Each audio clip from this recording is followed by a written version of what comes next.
here. Okay, so again, we don't often do examples, but there's a couple things in here that are going to be really good for us in terms of problem solving, and some stuff that we haven't encountered yet. All right, so this comes out of your one of the problems in your book. We got an Atwood machine down here.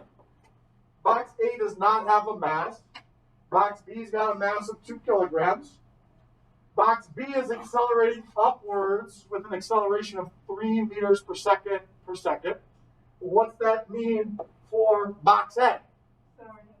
Accelerating downwards at 3 meters per second per second. All right.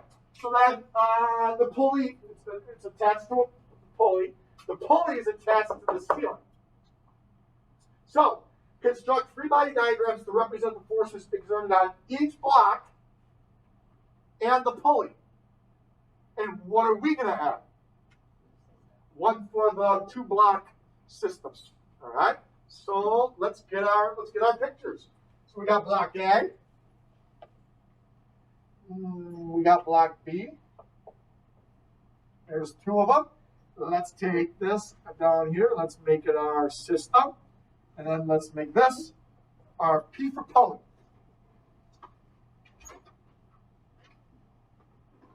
All right, Maddie, you start. Give me a force. Anywhere you want, a force acting someplace. Here we go. Which direction? Down. Awesome. So the weight of A acts down. Perfect. Pashat, give me another one.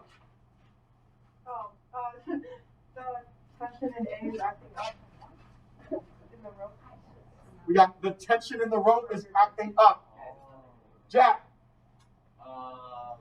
For B, like A stuff? Anywhere. Give me a force that I can put on this board. The weight of B going downward. The weight of B goes down. W sub B. The force of tension goes upwards on B. Nice.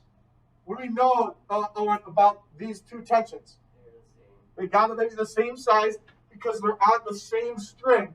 And for us, in our course, the tension in any one particular string is always the same. Right. Whose birthday is coming up? It already happened. We celebrated it. It was the day before Thanksgiving. Great. It was Tuesday. All right. Happy birthday again. Now somebody else's is coming up, and I missed it yesterday, so I forgot. So I thought it was you. Go ahead. What do you got, Ryan? Give me one. The weight.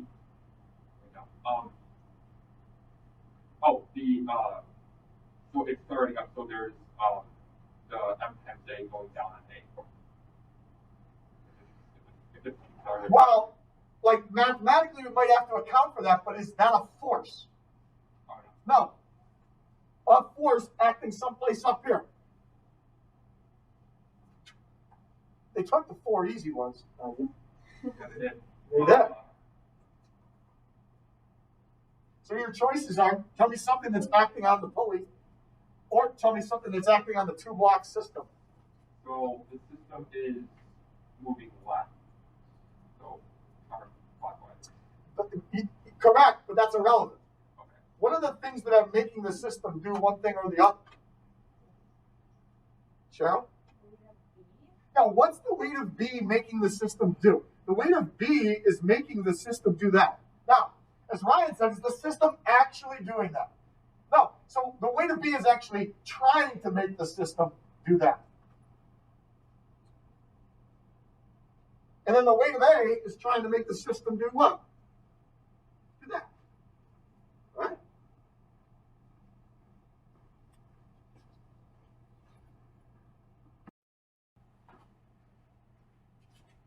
We haven't talked about the forces acting on the pulley.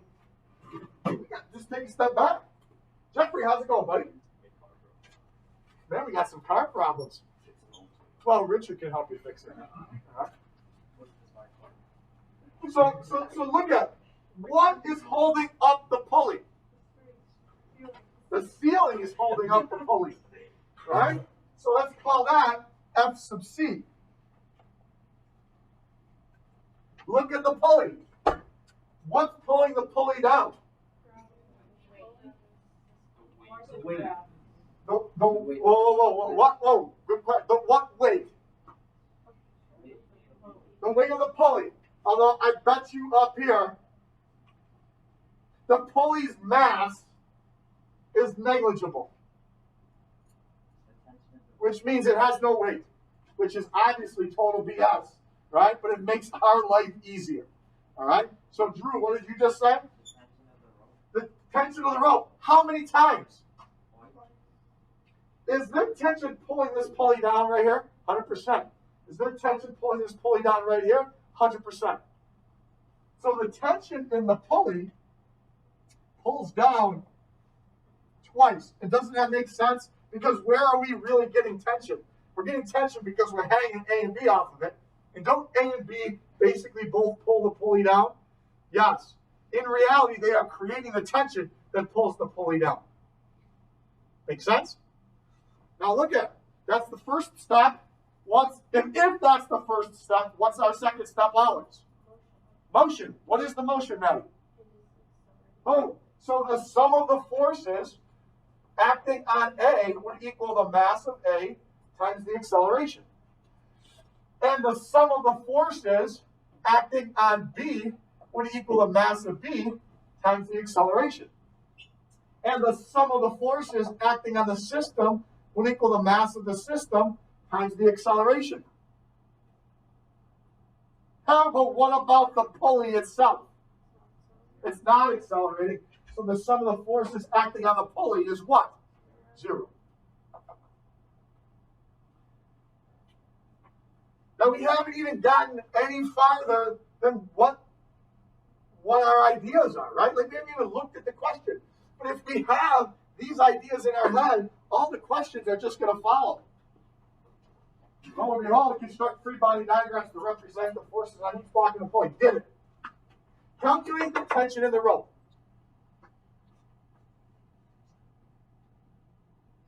Andrew, where do you want to start to calculate the tension in the rope? We can work with A, we can work with B, we can work with the system, we can work with the pulley. What do you want to do?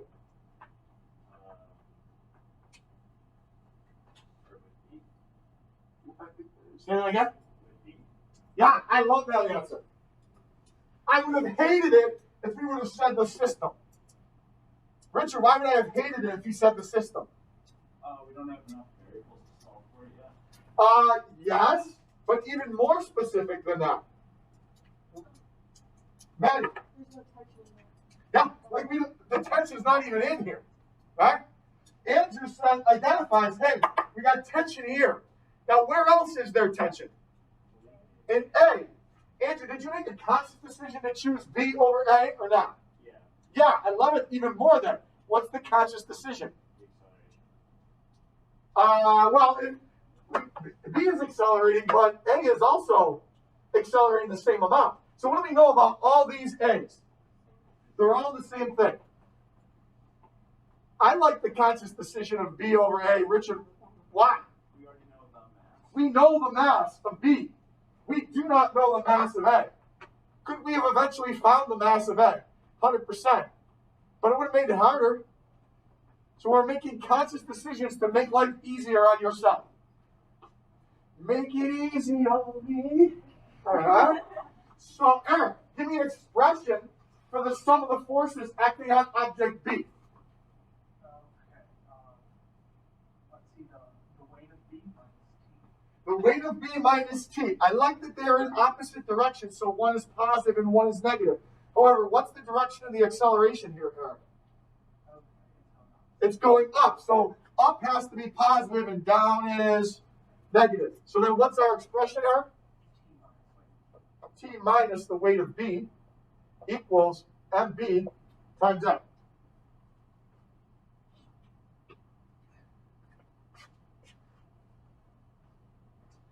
We are trying to find T, right? So let's get T by itself. So T equals the weight of B plus MB times M. Do we know the acceleration? It's 3. Do we know the mass of B? Yes. Do we know the weight of B? Nah, but it's super easy to figure out because we can just take the mass of B and multiply it by G.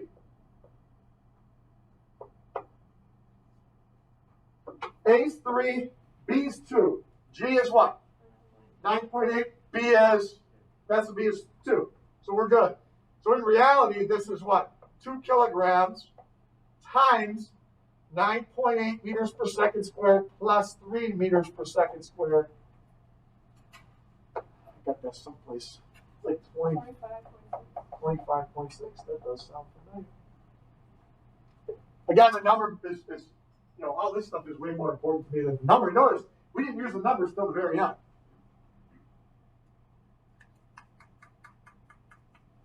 All right, Zoe's up. Zoe, are we gonna find the mass of A by sticking in the region we were just working with? Can we use this setup right here to find the mass of A? Yes. Yes. How so? We can use the tension and plug it into the equation for A. Oh, okay.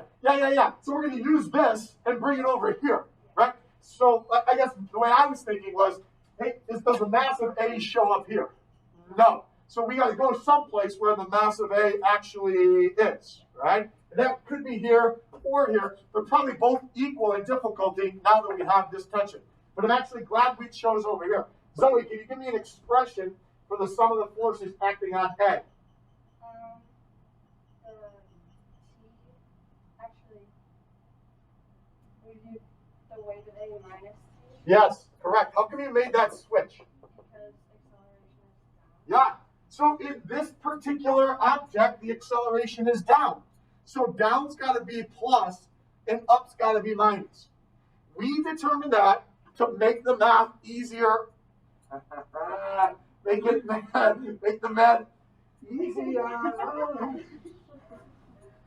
We're trying to find this, but actually it's a little bit harder, not much, because where else does the mass of A appear? In the weight. So we kind of got to get both things with the eminent together. So let's combine some steps. This weight is the mass of A times G. I'm going to bring MA over, and I'm going to bring T over. So I kind of did two things in one step. Now, we were faced with this the other day. We know T is 25.6.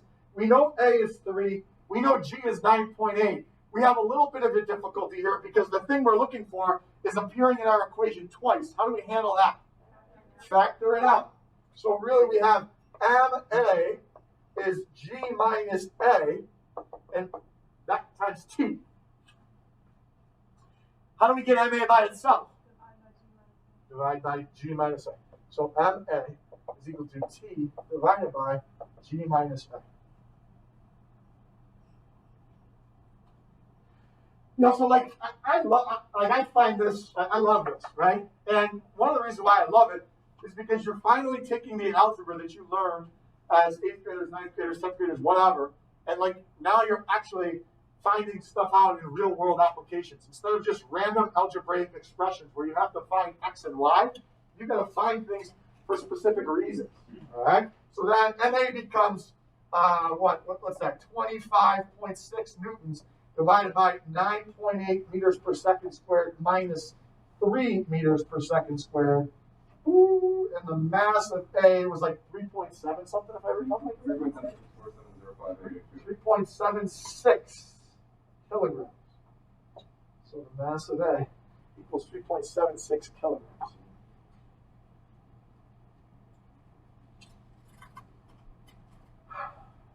All right, Nathan, where are we gonna go to calculate the force exerted by the pulley on the ceiling? Which picture / which setup are we gonna go to? We're going to go to the P. Yeah, we're gonna go to the pulley picture, right? We're gonna go to the pulley picture, and we know that the pulley's forces must sum to 0 because the pulley's not doing what, Nathan? It's not accelerating. Awesome. Zoe, can you give me an expression for the sum of the forces acting on the pulley? The force of the ceiling. Actually, I meant Jolie. Not to cut you off. She's the only person I haven't heard from. Although Jeffrey's car stalled, so I haven't heard from him either. Yeah, give me an expression, Jolie. The force of the ceiling minus T minus T is 0. Love it. Now, Jolie had it a little bit easier because it really doesn't matter which one she declares as plus and minus because they're going to sum to 0 anyway. So really that the ceiling's force is twice the tension.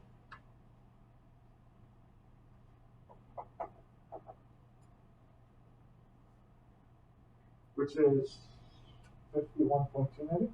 Yep.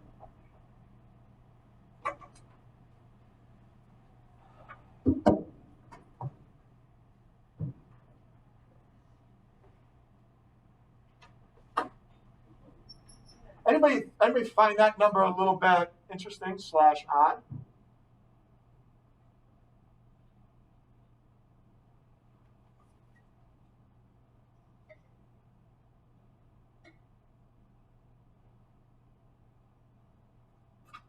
What's this? Ultimately, right?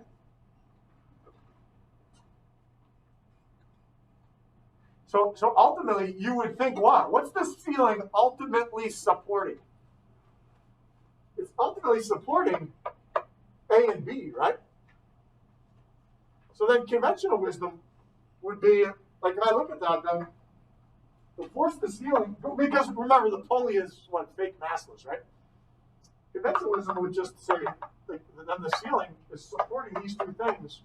It's got to be equal to the weight of these two things. But guess what? If you take 5.76 and multiply by 9.8, it does not equal 51.2.